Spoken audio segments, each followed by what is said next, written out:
O Ciro Gomes tomou a decisão hoje pela manhã e anunciou que ele suspendeu a pré-campanha dele para 2022.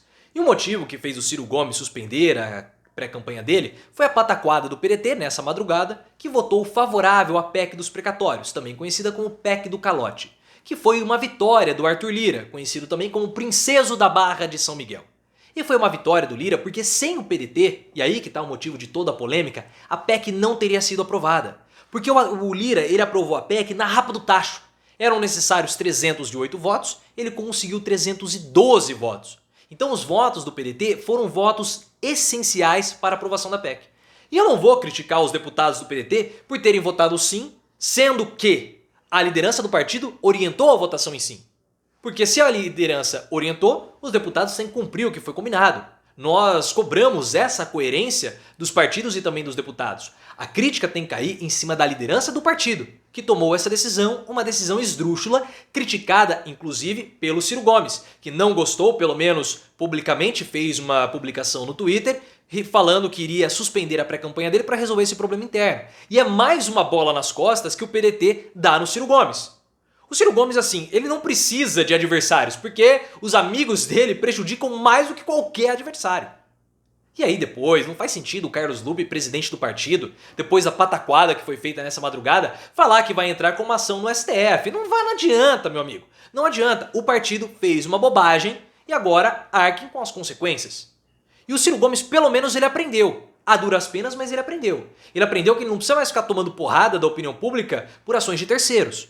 Lembram lá do marco do saneamento? Aquele projeto que ficou conhecido como a privatização da água? O Cid Gomes, sem necessidade alguma, votou a favor daquele projeto. Por que sem necessidade? Porque o voto dele não era decisivo. E aí o que aconteceu? O Cid Gomes votou a favor, desapareceu e a opinião pública ficou batendo no Ciro Gomes. E o Ciro Gomes, naquela época, não sei, o João Santana ainda não fazia parte do staff, ele quis ser advogado do Cid e ficou levando burdoada o dia inteiro enquanto o Cid Gomes sumiu.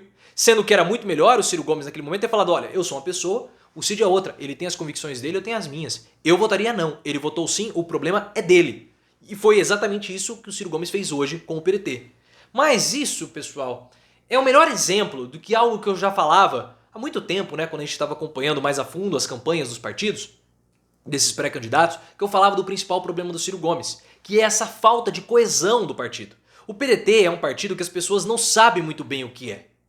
Diferentemente do PT e do PSOL, por exemplo. O PT e o PSOL têm problemas? Tem muitos problemas. Mas o eleitor sabe como o PT e o PSOL, os candidatos ou os integrantes vão agir. Do vereador até o candidato à presidência da República. Todo mundo sabe como eles vão se comportar. Diferente do PSB, por exemplo, e do PDT. Porque o Ciro Gomes, as pessoas sabem o que ele pensa. As pessoas sabem o que ele vai fazer. Só que o partido, as pessoas não têm alguma desconfiança. Porque olha, o Ciro Gomes fala uma coisa aqui em cima, mas o vereador aqui na minha cidade, do PDT, ele faz uma coisa completamente oposta. Em quem eu tenho que acreditar? No Ciro Gomes ou no partido? Mas o Ciro Gomes é do PDT, então causa essa confusão. Essa falta de unidade, essa falta de identidade do PDT é uma das grandes preocupações da campanha do Ciro Gomes. E é um dos grandes problemas do Ciro Gomes também. O Ciro Gomes fala uma coisa, o PDT faz outra. Então falta essa unidade, falta essa coesão. E isso é um problema do Ciro Gomes que ele precisa resolver no PDT. Qual é a do PDT? O PDT tá junto com o Ciro Gomes ou o PDT vai ficar dando bola nas costas dele? Porque era claro que essa PEC dos precatórios acabaria provocando problemas da imagem do Ciro Gomes. Ele é pré-candidato à presidência da República. Ainda mais ele que quer se mostrar um candidato de centro. Esse candidato de centro, o candidato tem que respeitar as metas fiscais, tem que respeitar os acordos, tem que respeitar as decisões judiciais. E quando você vota a favor da PEC dos precatórios, você está desrespeitando tudo isso. Você está desrespeitando o teto de gastos, você está desrespeitando as metas fiscais, você está desrespeitando os contratos que foram fechados, você está desrespeitando tudo. Tanto é que o mercado reagiu mal hoje. O mercado teve uma queda nas ações. Essa minha lâmpada aqui tá ruim, ó. Vamos apagar, acender. Tá ruim pra caramba. O mercado reagiu mal à PEC dos precatórios hoje. A bolsa caiu. Por quê? Porque o mercado não acredita nesse tipo de situação.